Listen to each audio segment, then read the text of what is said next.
이거 보았죠? 그죠? 한번 먼저 읽어볼까요? 12장 21절. 예. 또, 내가 다시 갈 때에 내 하나님이 또 내가 전에 죄를 지은 여러 사람들의 그 더러움과 음란과 호색함을 짚할까 두려워한다.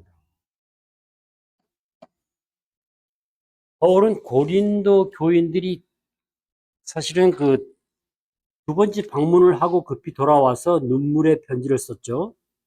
그리고 눈물의 편지를 통해서 회개를 하고 돌아선 것을 소식을 듣고 기뻐했습니다. 많은 위로를 받았어요. 그럼에도 불구하고 지금 다시 21절을 보면 여전히 그들은 죄를 짓고 있다는 겁니다. 여러 죄들에 의해서 그야말로 만신창이가 됐다는 거죠. 그죠? 엉망이라는 얘기입니다. 죄악이 니느웨가 창달했다는 것은 그 정도는 아닐까요? 어쨌든 그건 좀 다르죠. 왜냐하면 여기는 그리스도를 영접해서 믿는 자들이니까.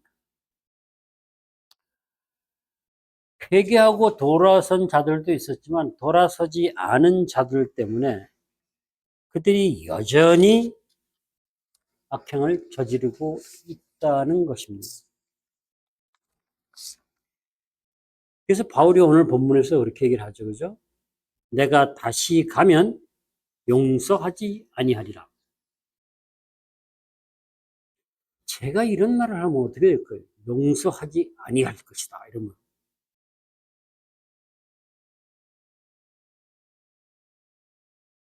네가 뭔데 이러지 않을까요? 요한복음에서 간음한 여인이 용서를 빌 때 예수님께서 이렇게 말씀하셨어요. 나도 너를 정죄하지 아니하겠다. 죄가 있다고 정죄를 하고 심판에서 벌을 주는 거죠. 그런데 바울이 고린도 교인들의 그 악행, 죄 지은 것을 가서 용서하지 아니하리라 라고 한다면 정죄를 넘어선 심판이 되겠죠. 그러면 이상하잖아요. 정죄를 넘어선 예수님도 하지 않는 심판을 바울이 고린도 교인들에게 하겠다라고 말하고 있는 거예요. 그것도 두세 명의 증인을 세워서 신명기를 이용해서 두세 명의 증인을 세워서 공정한 심판을 해가지고 용서하지 않겠다. 멋있는 것 같은데? 그 얼마나 세세하게 따져서 심판하겠다는 겁니까? 그런데 예수님도 안 한다는 걸 바울이 어떻게 합니까?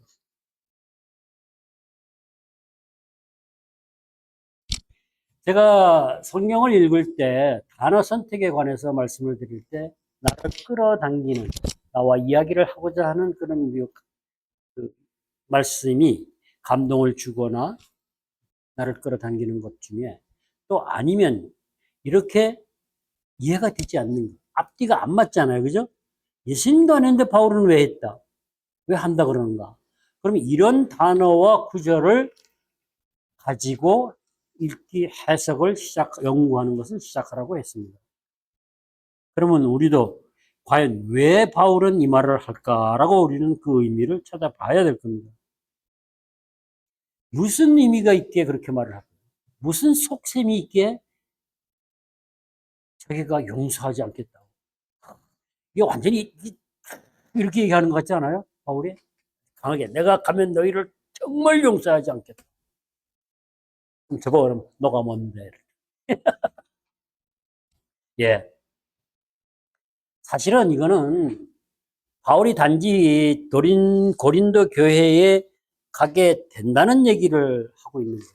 재판을 가서 따져보겠다는 얘기를 하는 것이지 심판을 하겠다는 말은 아니거든요. 근데 주석들을 보면은 이 구절을 가지고 여기서 용서하지 않겠다고 하는 것은 교회에서 축출을 하겠다. 치리, 출교시키겠다는 그런 말들을 해요. 근데 그것은 전혀 아닌 것 같아요. 근데 우리는 여전히 지금도 이것을 가끔 사용한다, 이용하는 경우도 있는 것 같기는 해요. 그러나 본문에서 보면 그 교인들을 축출하겠다는 언급은 없는 것으로 봅니다.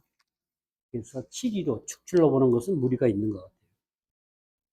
주석들은 그렇게 봅니다.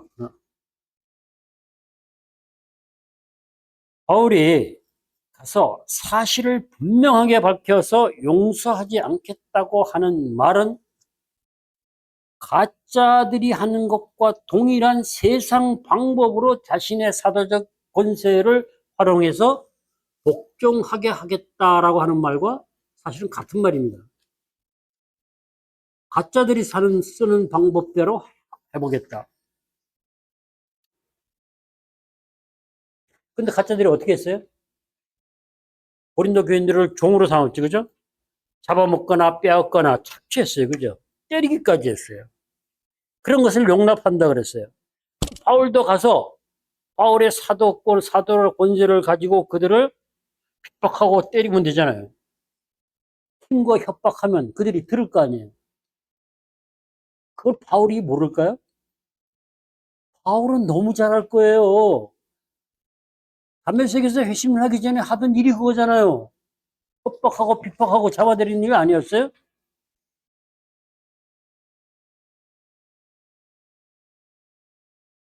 그런데 그 가짜들과 부하내동한 교인들이 바울에게 너가 알고 있는, 네가 가지고 있는 권세를 그렇게 사용해 보라고 도전을 했다? 약을 올렸다는 얘기입니다. 너도 그들처럼 권세를 사용해 봐, 이렇게. 이해가세요? 가짜들은 권세를 활용해서 이렇게 하는데 너는 왜 못하느냐, 이런 얘기예요. 그래서 바울이 거기에 대한 반응으로 내가 가서 용서하지 않겠다. 나도 그 방법 하겠다라고 말은 했어요. 바울이 진심으로 그렇게 하겠다는 걸까요?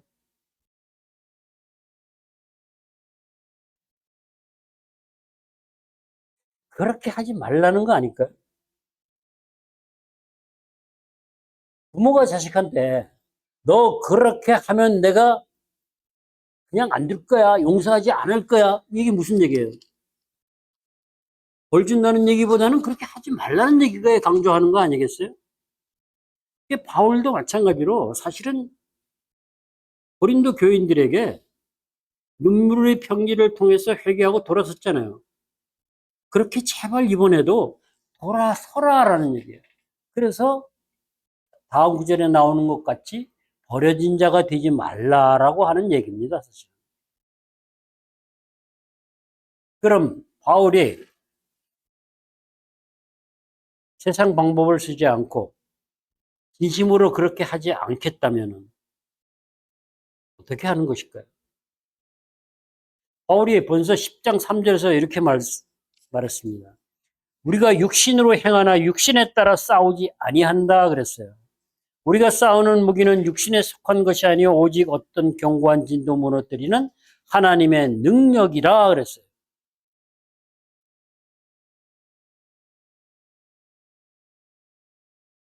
하나님의 능력은 세상적인 힘이 아니고 뭐예요? 영적인 능력이죠. 그죠? 에베소서도 그렇게 말을 합니다. 6장 12절에서 우리의 씨름은 혈과 육을 상대하는 육을 상대하는 것이 아니요 악의 영들을 상대함이라 그랬어요. 그건 영적 전쟁이라는 거예요. 전쟁터라는 얘기입니다. 하나님의 능력으로 바울이 하겠다는 것은 영적 전쟁이라는 거예요. 고린도 교인들은 지금 그것이 죽으세요?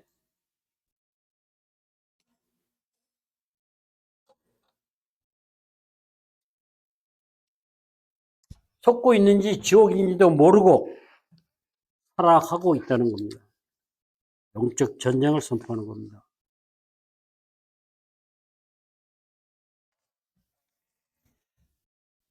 3절에서 그들이 증거를 구했다 그랬어요. 그리스도 안에서 말씀하신 증거를 구함이니 약하지도 않고 너희 안에서 강하시니라. 4절은 그리스도께서 약함으로 십자가에 박히셨으니 하나님의 능력으로 살아계시니 우리도 그 안에서 예, 하나님의 능력으로 그와 함께 살리라.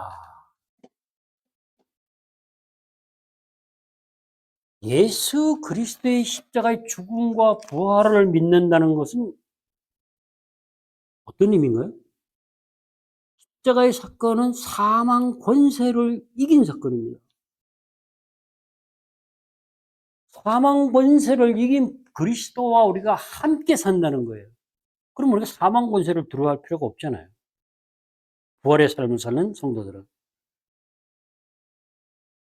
그리고 부활에 재림하실 때 크고 영원한 영광에 중한 것, 그 아름다운 영의 몸을 있게 하신다고 하신 그 소망을 갖고 우리가 살아가죠. 그런데 그렇게 재림 때 영광스러운 부활의 몸을, 영의 몸을 있게 하시는데 재림 후가 아니고 지금 현재 이 땅에서 그러면 어떤 것을 의미할까요? 부활의 삶을 산다는 것은. 부활의 삶을 이 땅에서 그리스도와 함께 산다는 것, 과연 그것은 무엇일까요? 고린도 교인들이 가짜한테 넘어가가지고 바울을 그들보다 이렇게 열등한 사도로 봤잖아요. 아주 무시했잖아요. 별 볼 일 없다고 생각한 거죠. 그러니까 증거를 내놔봐 라고 한 거죠. 근데 거기에 대한 반응을 바울이 이렇게 한 거예요. 바울의 너희들이 열등하다고 하는 바울의 그 약함 가운데서 그 속에서 하나님의 능력을 체험한다는 겁니다. 그게 증거라는 거예요. 주님이 예수 그리스도가 힘이 없어서 약해서 십자가에 달리셨나요? 아니에요. 예수 그리스도는 완전한 인간이자 신적 능력을 지닌 인간이었어요. 100%. 그러므로 잡혀가고 끌려가고 채찍에 맞고 십자가를 달리지 않고 얼마든지 세상을 바꿀 수 있는 능력이 있었어요. 그런데 그 나약함을 그대로 몸소 받으신 거예요. 감당하신 거예요. 그리고 십자가에 달렸어요. 본인의 선택이었어요. 그 약함 가운데 하나님의 능력을 그렇게 체험한다면, 예수님이 그렇게 하셨다면 우리도 여기서 우리한테 주어진 그 나약함을 피하고 외면하지 말고 감당해야 한다는 거죠. 그것을 감당해 나갈 때 속사람이 날로 새롭게 될 수 있다는 겁니다. 근데 우리는 많이 피하죠. 그 문제를 그냥 제거해 버리려고 하죠. 십자가에서 그렇게 나약한 가운데 십자가에 못 박혀서 죽으시고 부활하신 그 예수가 우리의 삶 속에 있고, 그 부활하신 예수 그리스도의 삶 속에 우리가 있는 거예요. 그러면 아주 심플합니다. 우리의 약함 가운데, 우리가 환난에 경한 것 가운데, 우리가 환난을 당하고 고통을 당하고 이렇게 약해지잖아요.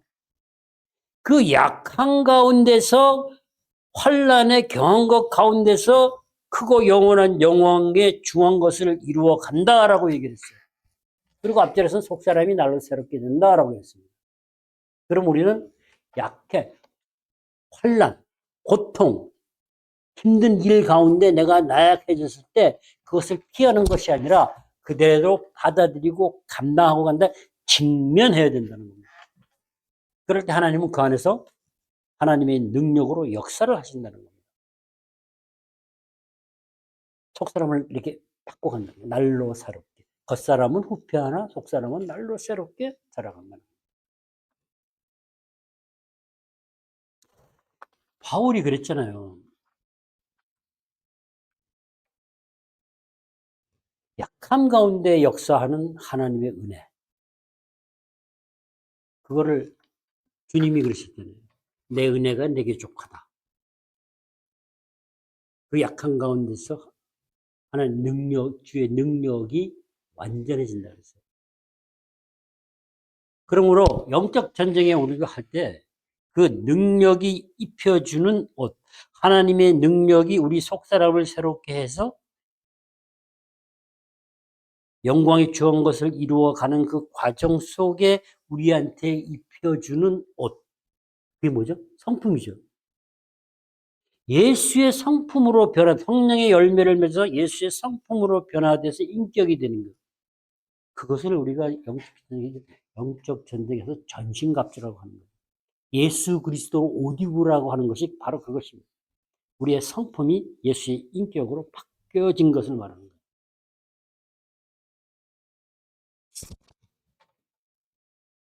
그때 그리스도의 능력이 우리한테 지속적으로 머물러 간다는 겁니다. 그러니까 바울이 환난을 두려워하거나 피할 이유가 없었죠. 연약함을 자랑할 수밖에 없잖아요. 그러니까 우리도 환난 가운데 어렵고 고통스러운 가운데 하나님의 능력, 예수의 사랑, 하나님의 은혜, 우리 죄가 죽고 내 성품이 사랑이 열매를 맺어가는 것을 경험해보는 것이 지속적으로 가야 된다는 얘기입니다. 그것이 우리를 새롭게 하는 거죠. 온전해진다는 겁니다. 구원을 이루어 간다고 하는 말입니다. 이게 부활의 능력이에요.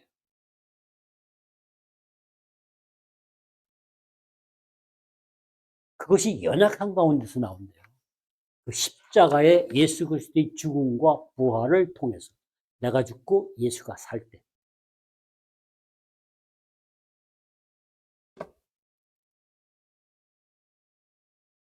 용서하지 않겠다. 세상 방법을 사용하지 않고 바울에게 준 권세를 사용하겠다고 말하는 겁니다. 그 세운다고 했을 때 10절에서 세우면서 권세를 사용한다고 했을 때 그 세운다는 하나님의 능력이 나타날 때 하나님의 백성의 덕을 세우는 것으로 나타난답니다.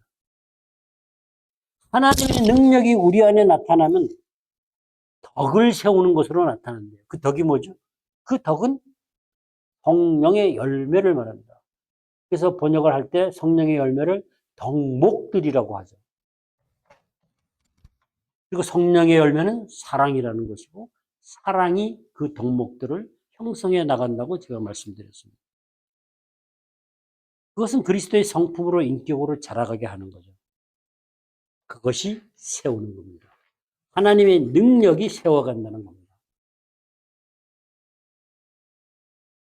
그래서 바울은 그 하나님의 능력으로 열매를 맺고 세워가는 것이 조금 고통스럽더라도 그렇게 해야 되겠다는 겁니다.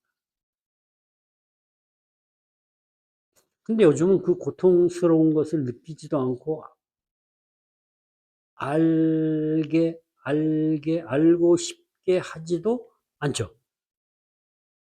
고통스럽다고 생각하면 싫어하니까.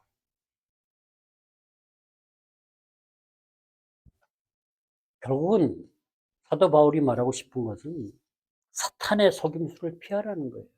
거짓 사도들이 말하는 것을 속지 말아라. 사망 권세. 거짓 사도들이 어떻게 했겠어요? 그렇게 너희가 할례를 받지 않으면은 구원을 못 받는다, 축복을 못 받는다, 사망이다, 천국에 못 간다. 그렇게 속였을 거 아니에요. 그래서 넘어가는 거죠. 근데 예수님이 이미 십자가에서 하나님은 사망 권세를 이기게 하셨어요. 우리는 사망을 두려워할 이유가 없어요.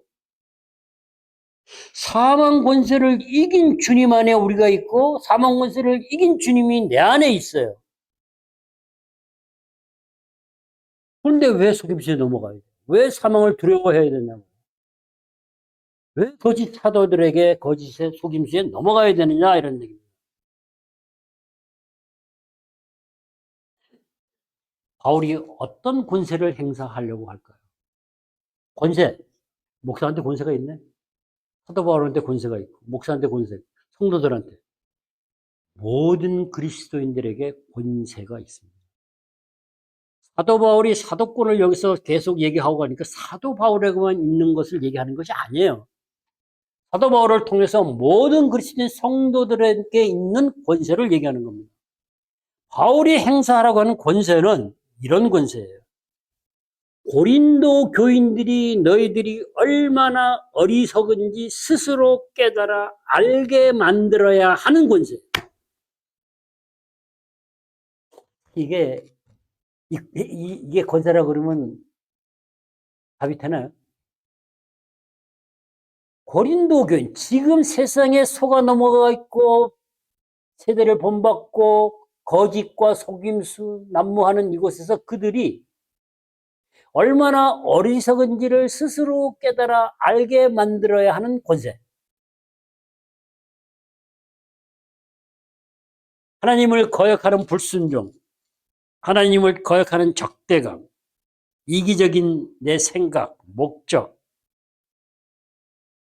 이런 것들을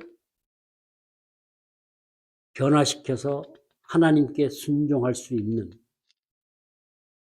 복종시키는 그런 사랑의 권세를 말하는 거예요. 이게 결국은 스스로 깨달아 알게 만들어야 하는 그 권세는 하나님의 사랑을 알 때다라는 얘기입니다. 그 하나님의 사랑을 알게 하고 전하게 하고 받게 하고 받을 수 있는 권세가 우리한테 있다는 것입니다. 그러니까 이게 보통 사람들이 아니에요. 근데 이 말씀을 드려야 될 것 같아요. 왜냐면은 우리가 권세와 권능을 혼동하는 경우가 있어요. 권세가 있으면 권능이 있다고 생각을 해요. 목사가 목사라는 직분에 맞는 권세, 권한을 가졌기에 거기에 하나님이 합당한 능력을 부어줘서 권세와 권능이 같이 있는 것처럼 생각할 수 있고 그렇게 활용하는 경우들이 많이 있었어요. 제가 보기에. 근데 분명히 성경은 권세는 엑수시아라 그래요. 그 권세는 능력이 아니에요. 권세는 권한이고 어떤 것을 말할 수 있는 영역으로서의 자격이에요. 성도에게 자유준 권세, 자격이 있다는 얘기입니다. 무엇을 할 수 있는. 그리고 권능이라고 하는 것은 dynamit이에요. dynamis, 그건 신적 능력이에요. 그 성령의 능력을 얘기하는 겁니다. 그러니까 성령의 능력이 임해서 역사할 수 있는 자격이 있는 사람들이 성도라는 거예요. 성령의 능력이, 신적 능력이 일반인들한테 임해서 역사할 수가 없다는 얘기죠. 일반인은 성령을 알 수가 없잖아요. 그러나 성도들에게는 성령의 능력이 임해서 역사할 수 있다는 거예요.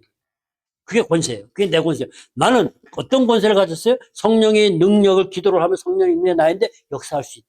하나님의 사랑이 역사한다. 경험할 수 있다. 그런 자격이 있다는 얘기입니다. 성도는.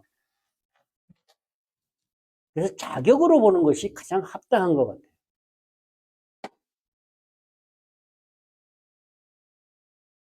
어떻게 하면은 그 자격 있는 성도가 스스로 어리석고 잘못되고 내가 죄인이 아닌 줄 알았더니 죄인인 걸 알게 하느냐라는 얘기죠. 알 수 있느냐. 바울이 그 권세, 그 자격을 활용한다는 얘기는 고린도 교인들이 복음을 통해서, 말씀을 통해서 하나님의 음성을 듣고 스스로 깨달아 알 수 있게 한다는 겁니다. 그게 복음이에요. 그러니까 설교하고 가짜 복음이 아닌 다른 복음이 아닌 진짜 복음을 전하고 선포하고 복음의 내용을 가르치고 그 과정에서 교인들이 스스로 깨달아 알게 할 수 있는 권세. 그것은 사도에게만 있는 것이 아니고 모든 성도들 영적 리더십에는 다 있다는 얘기입니다. 그게 자격이에요. 그게 권세예요. 우리가 권세가 있다는 걸 알아야 됩니다. 성도들이 기가 막힌 엄청난 권세를 가진 게 성도입니다. 그냥 아무것도 없는 것 같지만 아무것도 없는 거 아니에요. 그래서 그런 전쟁에서 영적 전쟁에 승리를 하려면 거짓에 속지 않아야 돼요.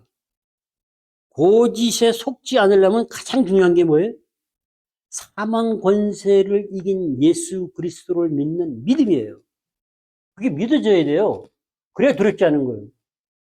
내가 예수를 믿는다는 것은 예수님이 세방 권세를 위해서 부활하셔서 사시니까 예수가 내 안에 있다는 건 난 부활의 삶을 사는 거예요. 영생을 얻고 사는 거다는 얘기예요.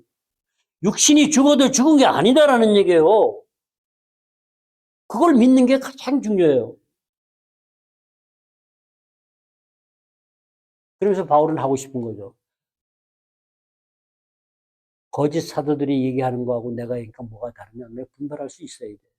우리는 부활의 생명을 가진 자인데 저들은 아니라 그러면서 속이면서 압박하고 탈취하고 종로로 하게 만들잖아요.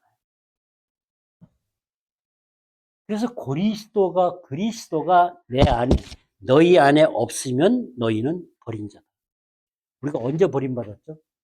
우리가 살면서 가장 힘든 것이 내색은 하지 않지만 가장 심한 상처가 되는 것이 버림받는 겁니다. 그것도 권위자한테 버림받는 겁니다. 아담과 하와가 에덴 동산에서 죄로 인해서 쫓겨난 거 버림받은 거 아니에요? 우리가 부모로부터 버림받았다는 생각을 할 때 그거는 이루 말할 수 없는 상처예요. 내가 어떤 공동체에서 벗어날 때 버림받았을 때 내가 나옵니다.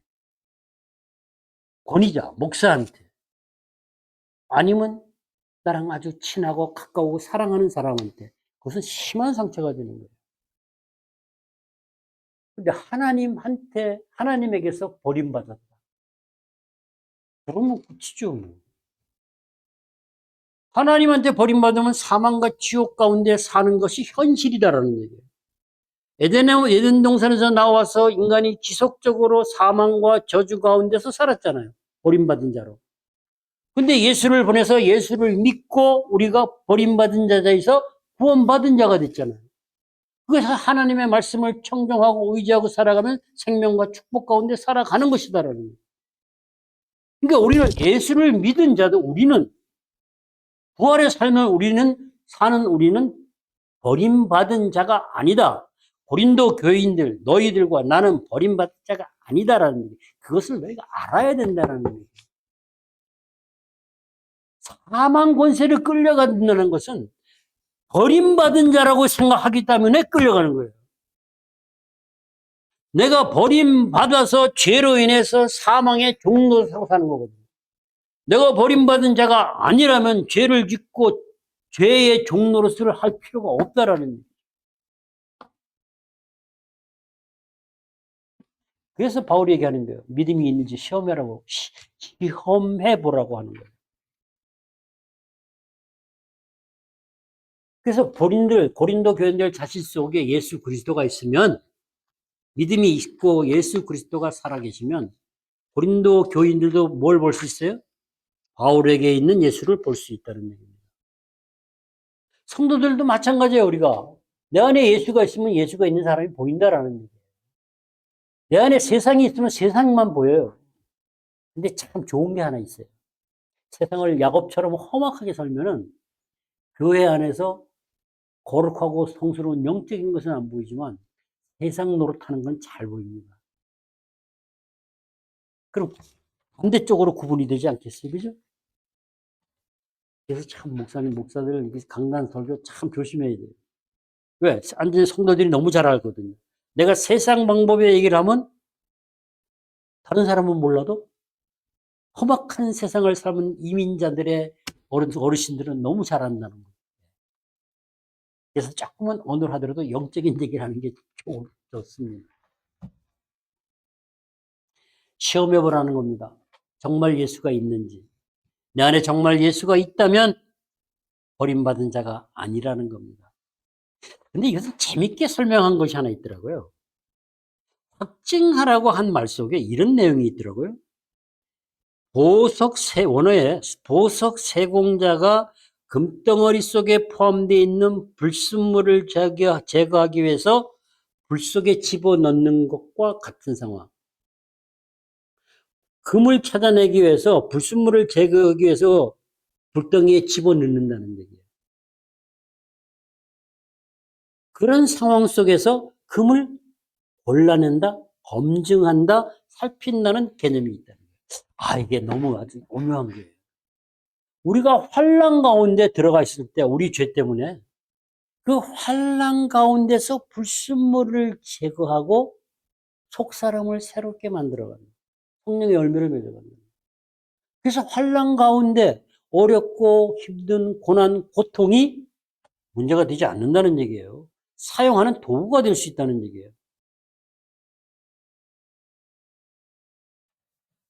이것을 가지고 확증하라고 하는 얘기는 바울이 어떻게 했어요? 깊은 수렁에서 건짐을 받았다 그랬잖아요. 우리가 환난 가운데 고통 가운데 헤어나왔다 그러잖아요. 그때 그냥 나옵니까? 하나님의 은혜가, 하나님의 사랑이 그런 것들을 경험하고 체험하고 알게 하신 것들이 있을 거 아니냐라는 얘기죠. 그거를 한번 생각하지 말고 지속적으로 반복적으로 기억하고 생각해 봐라 이런 얘기예요. 그러면 너희가 너희 안에 예수가 있는지 없는지 안다라는 거예요. 그 얘기하는 겁니다. 사랑으로 역사한 일들을 살펴보라는 거예요. 로마서에서 그랬잖아요. 그죠? 성령께서 환난 가운데 우리 심령에 하나님의 사랑을 부은 바 됨이라. 환난 가운데 부어주신 하나님의 사랑, 그 사랑을 경험하고 그 사랑이 하신 일들을 반복적으로 계속 생각해봐라. 그렇게 해서 확증해봐라. 라는 얘기입니다.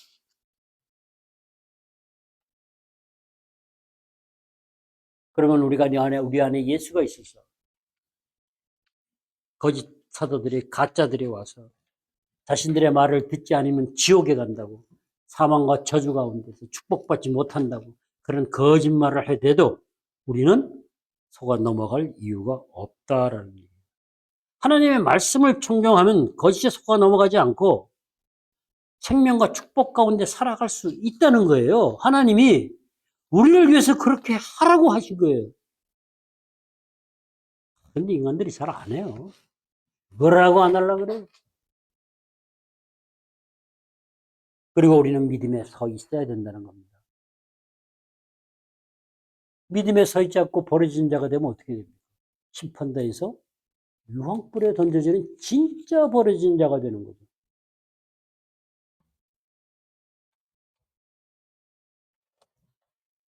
그건 정말 끔찍한 겁니다.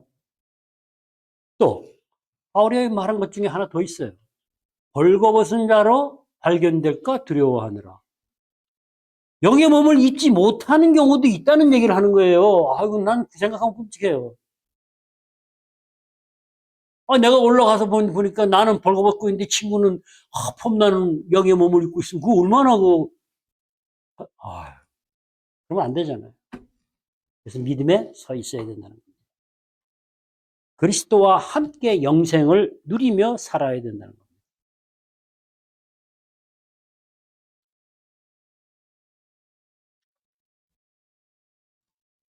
바울이 고린도 교인들이 보기에는 연약하고 약하고 보잘것없고 맨날 힘들고 고통받고 그러니 뭐예요? 정말 버림받은 자 같은 거죠, 뭐, 사실. 그 안에 무슨 하나님이 있어. 지금 우리도 그렇지 않아요? 출세 못하고 돈 없고 가난하고 이러면 하나님이 없다고 버림받은 자 취급을 하는 종교적인 장로들, 권사들 많이 있어요. 잘못돼도 엄청 잘못된 거죠. 바울은 자기 자신을 그렇게 보여지더라도 그래도 나는 너희들이 나를 그렇게 취급해도 너희들이 버림받지 않기 바란다. 이게 얼마나 끔찍한 사랑이에요. 그게 하나님 마음 아니겠어요? 그래서 바울은 기도한다고 합니다. 우리도 기도해야 돼요. 믿지 않는 영혼들 뿐만 아니라 교회 안에 믿는다고 하면서 버림받은 자가 될 수 있는 모든 이들을 위해서 기도하는 에셋 교회가 되어야 돼요.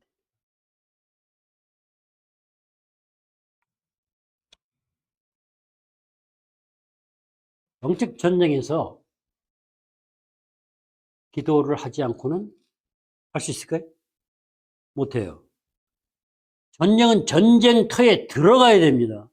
그리고 영적 전쟁은 내가 하는 것이 아니고 내가 기도하고 주님이 때려잡는 겁니다. 그러니까 우리는 기도하지 않으면 안 됩니다.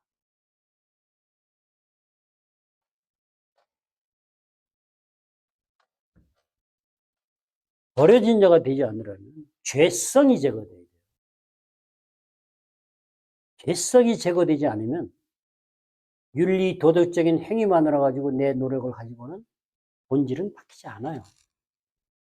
제가 늘 말씀드리잖아요. 죄성이 제거되는 것은 골로새서 3장 4절 5절을 통해서 보면 예수 그리스도가 나타날 때 죄성이 죽는다고 했습니다. 그리고 그 죄성이 죽을 때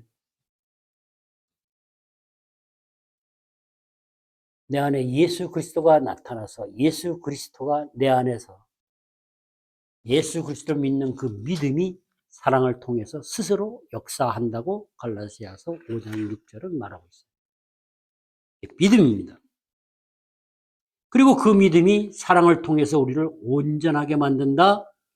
예수의 성품으로 만들어간다. 사랑의 열매를 맺고 성품을 만들어간다. 그리스도를 닮아간다. 성화된다. 그 다음에 그것은 구원을 이루어가는 것이다. 이렇게 되는 거예요. 예수 믿었으니 천국 간다 이게 아니다라는 얘기죠. 천국 가는 거 맞아요. 그러나 그 과정이 우리는 반드시 필요하다는 겁니다. 온전하게 된다는 것은 수리하는 게 아니에요. 고친다는 게 아니에요. 잘못된 것을 바로잡는다는 의미가 있지만 완전하게 회복시킨다는 의미가 있어요. 관계가 완전히 회복돼서 인격이 완성되는 거로 번역한 곳도 있습니다. 저는 이 번역이 참 좋은 것 같아요. 온전하게 된다는 것은 그리스도의 인격으로 완성되는 것이다. 예, 그게 맞습니다.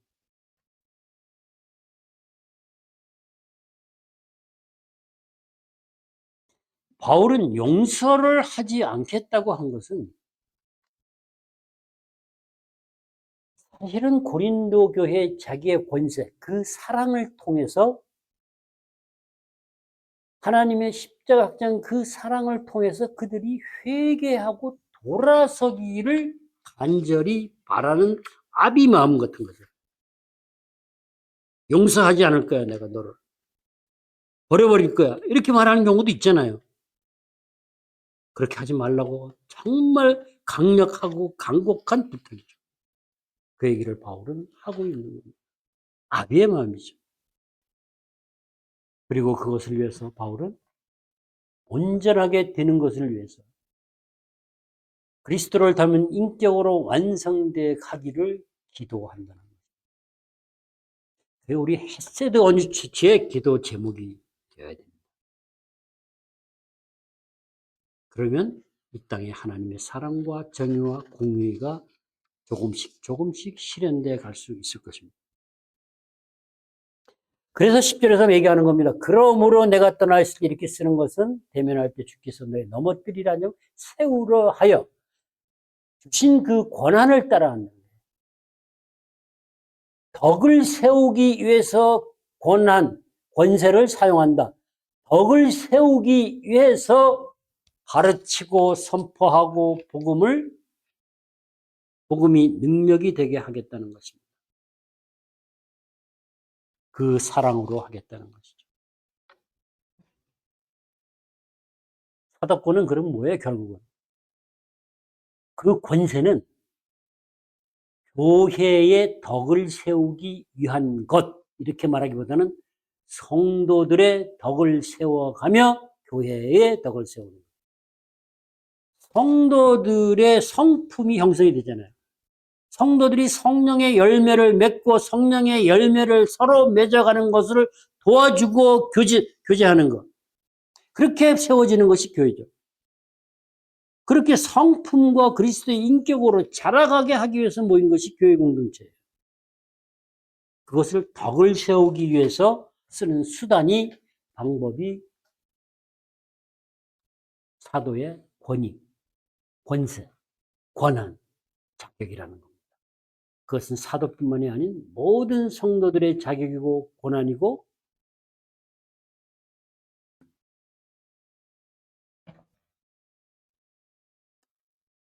권위, 자격. 또 그렇게 할 수 있는 명령.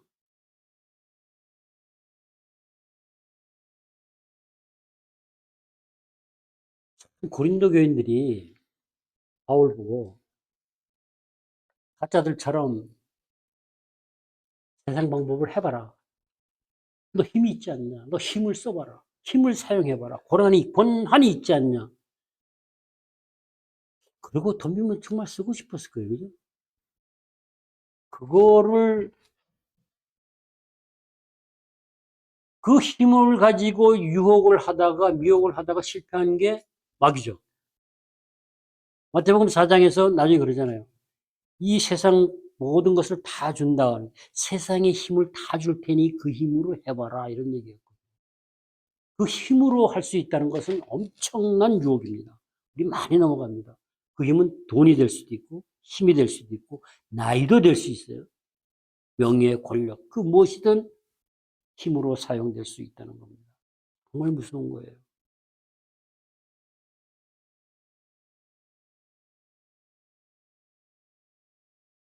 그러한 것들을 스스로 깨달아 알게 하는 복음, 예수 그리스도, 복음의 능력.